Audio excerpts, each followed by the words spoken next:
बिस्मिल्लाहिर्रहमानिर्रहीम। अस्सलाम वालेकुम वरहमतुल्लाहि वबरकातुहू। दोस्तों, उम्मीद है कि आप सब खैर व आफियत से होंगे। अल्लाह रब्बुल इज़्ज़त आप सबको खुश रखे, जज़ाए खैर अता फरमाएं।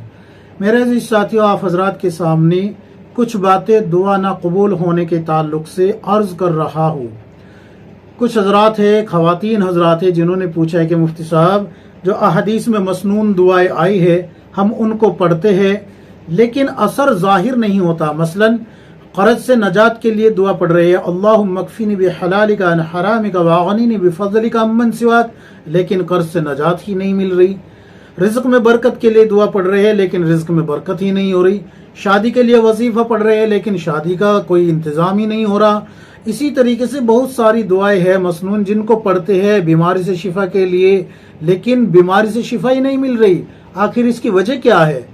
और अल्लाह के सामने रो रो के गिड़गिड़ा के सर सजदे में रख के दुआ कर रहे हैं, लेकिन दुआ कबूल होने के कोई आसार ही नजर नहीं आ रहे। आखिर इसकी वजह क्या है? तो देखिए, इन दोनों सवालों के जवाब मुख्तसर है। अगर ध्यान और तवज्जो से आप वीडियो को देखेंगे तो आपकी समझ में आ जाएगा। अगर आप हमारे चैनल पे नए हैं तो चैनल को सब्सक्राइब करें, वीडियो को लाइक और शेयर करें। सबसे पहले मैं आपको मसनून दुआओं के ताल्लुक से बता देता हूँ। देखिए, अल्लाह के रसूल सल्लल्लाहु अलैहि वसल्लम ने जो भी दुआ बताई है, जो भी वज़ाइफ बताए हैं, वो अपनी जगह बरहक है, उनमें असर बरहक है, होगा, लाजिम होगा। ऐसा हो ही नहीं सकता कि आप सल्लल्लाहु अलैहि वसल्लम कोई वजीफा बताए, कोई दुआ बताए और उसका असर ना हो। 1,29,000 सहाबा इकराम ने इसका मुशाहिदा किया है। आप सल्लल्लाहु अलैहि वसल्लम ने किसी को बताया कि कर्ज से नजात के लिए अल्लाहुम्मा मकफिनी बिहलालिका अन हरामिका वागनिनी बिफज़लिका अम्मन सिवाक पढ़ो। उहद के पहाड़ के बराबर भी कर्ज होगा तो वो भी अदा हो जाएगा। तो हुआ है ऐसा। वो साहबी आप सल्लल्लाहु अलैहि वसल्लम की खिदमत में आके कह रहे हैं, या रसूलुल्लाह, मैं कर्ज से बरी हो गया। इसकी वजह क्या है? इसकी वजह यह है कि वो सहाबा इकराम जो इन दुआओं पे अमल कर रहे थे, वो सहाबा इकराम गुनाहों से बचते थे और अपने अकीदों को अल्लाह और अल्लाह के रसूल से जोड़ के रखा हुआ था। और जब वो दुआ पढ़ते थे तो उनका जहन, उनका दिल और दिमाग अल्लाह की तरफ मुतवज्जह रहता था, अल्लाह की तरफ रुजू फरमा के काम करते थे। अब हमारा दिमाग कहाँ है? हमारा दिमाग तो होता है बाजार में, दिल होता है किसी गुनाह में। दिल हमारा कहाँ होता है? किसी गुनाह को सोच रहा होता है, किसी की गीबत। और जबान हमारी पूरे दिन में 90% जो है गीबत करती है, झूठ बोलती है, बोहतान लगाती है, और 10 मिनट वजीफा करते हैं कि अल्लाह के रसूल सल्लल्लाहु अलैहि वसल्लम ने बताया है। तो जब इस तरीके से पूरा दिन 90% गुनाह में डूब के, अपनी जबान को गुनाह में डुबाकर, दिल को गुनाह में डुबाकर और जहन को इधर उधर भटका के 10 मिनट के लिए वजीफा करते हैं, तो बताओ असर होगा या नहीं होगा? खुद फैसला करें। आपको खुद फैसला करना है। असर नहीं होगा भाई, बिल्कुल भी नहीं होगा। इसलिए नहीं होगा कि पहले तो इसके लिए हमें गुनाह को छोड़ना होगा। दूसरी बात, अल्लाह और अल्लाह के रसूल पे एतकाद, एतमाद, यकीन, अकीदा रखना होगा कि जो भी कुछ होता है वो अल्लाह से होता है और अल्लाह के रसूल सल्लल्लाहु अलैहि वसल्लम ने जो फरमाया वो सच और बरहक है, और जो फरमा दिया वो होके रहेगा। ये बात जो है आप अपने जहन में, दिल में अच्छे से बैठा के और अपने दिल और जहन को दुनिया से पाक साफ करके, गुनाहों से तौबा करके जब आप ये मसनून दुआएं पढ़ेगी तो आपका यकीन माने आपका जो अमल होगा वो कारगर साबित होगा, वो आपको जरूर बजरूर नफा पहुंचाएगा।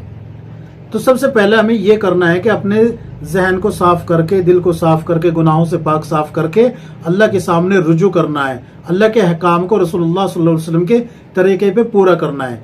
ये तो मसनून दुआओं के ताल्लुक से हो गया। अब आते हैं उस ताल्लुक से कि हम अल्लाह के सामने रो रहे हैं, गिड़गिड़ा रहे हैं, हर तरीके से अल्लाह को राजी करने की कोशिश कर रहे हैं, लेकिन हमारी दुआएं कबूल नहीं होती। तो देखिए मेरी दीनी बहन, आपको मैं बता देता हूँ कि कई दफे इंसान क्या करता है कि किसी का कॉल आया उसके पास। एक कॉल तो है कि जिससे वो जल्द से जल्द चाहता है पीछा छूट जाए। हेलो, अस्सलाम वालेकुम। वालेकुम अस्सलाम। जी मोहतरम, खैरियत से? जी अल्हम्दुलिल्लाह। आप भी खैरियत से? जी हाँ, ठीक है जनाब, मैं मसरूफ हूँ, बाद में बात करूंगा। तो एक तो इस तरीके से होता है। ये उन लोगों के लिए है जिनको अल्लाह तबारक व तआला, किसी ने अल्लाह से मांगा, या अल्लाह मुझे फला चीज अता फरमा दीजिए, और वो अल्लाह की नाफरमानी में भी मुलव्विस है। کئی لوگوں کے ذہن میں یہ سوال آتا ہے کہ جو نماز نہیں پڑھ رہے، روزہ نہیں رکھ رہے، اللہ کے احکام کو توڑ رہے ہیں، اور وہ پھر بھی جو ہے عیش و عشرت کی زندگی گزار رہے ہیں مسلمان ہونے کے باوجود، تو پھر اس کا حشر یہی ہے جیسے کہ میں نے آپ کو بتایا کہ کال پہ کسی نے آپ سے بات کی اور آپ نے 2 بات کر کے بات کاٹ دی، فون کٹ کر دیا، ختم کر دی بات کو، تو اللہ تبارک و تعالیٰ بھی ان کو جلد سے جلد عطا کر کے دے کے چھٹی کر دیتا ہے کہ جاؤ نکلو جلدی یہاں سے۔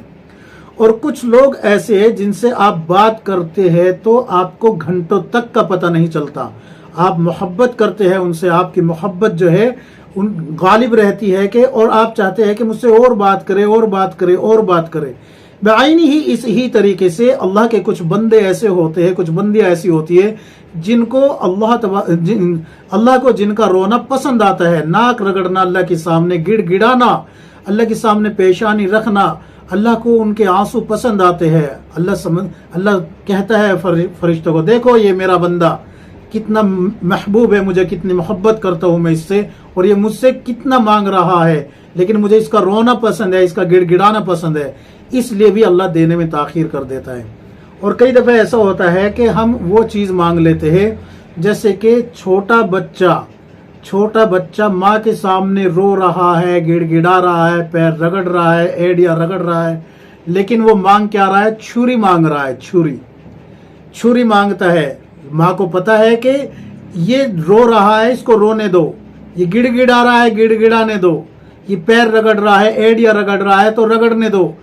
کیوں؟ اس لیے کہ اگر چھری اس کے ہاتھ میں دے دی تو یہ خود کو نقصان پہنچا لے گا، یہ گردن پہ بھی مار سکتا ہے، اپنی پیٹ میں بھی مار سکتا ہے، آنکھ میں بھی مار سکتا ہے، زبان پہ بھی مار سکتا ہے، ہاتھ اور پیر بھی کاٹ سکتا ہے، اپنے کچھ بھی کر سکتا ہے، یعنی کہ یہ نقصان پہنچا لے گا اپنے آپ کو، اپنی ذات کو نقصان پہنچا لے گا۔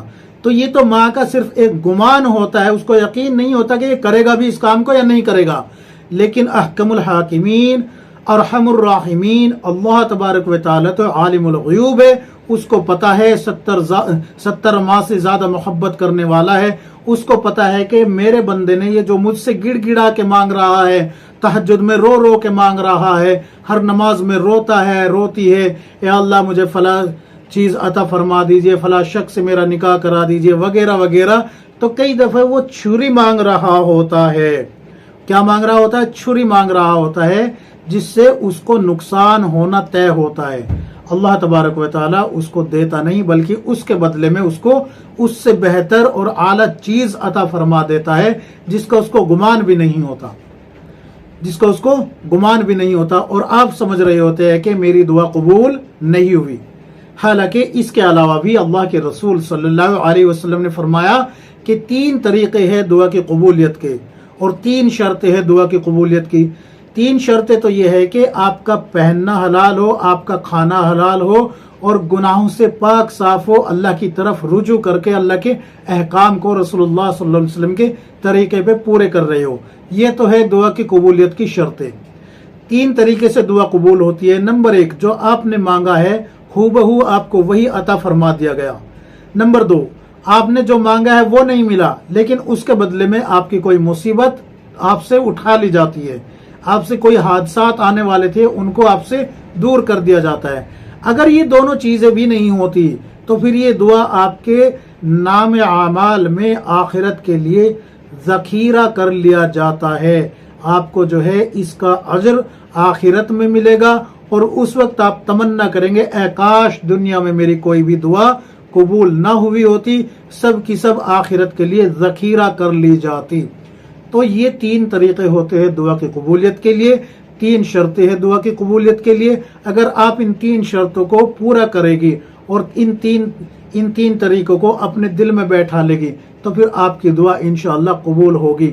اور ایک بات اور اہم بات کو ختم کرتے ہیں، بس ایک بات بتا کے، وہ یہ کہ انسان جلد باز ہے، وہ چاہتا ہے کہ میری دعا جلد سے جلد قبول ہو جائے، اور وہ اکتا جاتا ہے دعا مانگتا مانگتا، حالانکہ بالکل قریب آ جاتا ہے دعا قبول ہونے کے، لیکن وہ دعا مانگنی چھوڑ دیتا ہے تو اس کی وہ دعا واپس اٹھا لی جاتی ہے۔ اللہ کے رسول صلی اللہ علیہ وسلم نے یہ بھی فرمایا ہے۔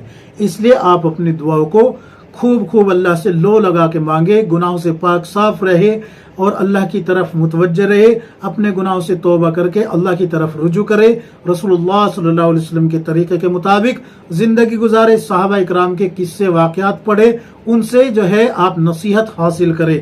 اللہ تبارک و تعالی ہم سب کو کتاب و سنت کے مطابق زندگی گزارنے کی توفیق عطا فرمائے، آمین یا رب العالمین۔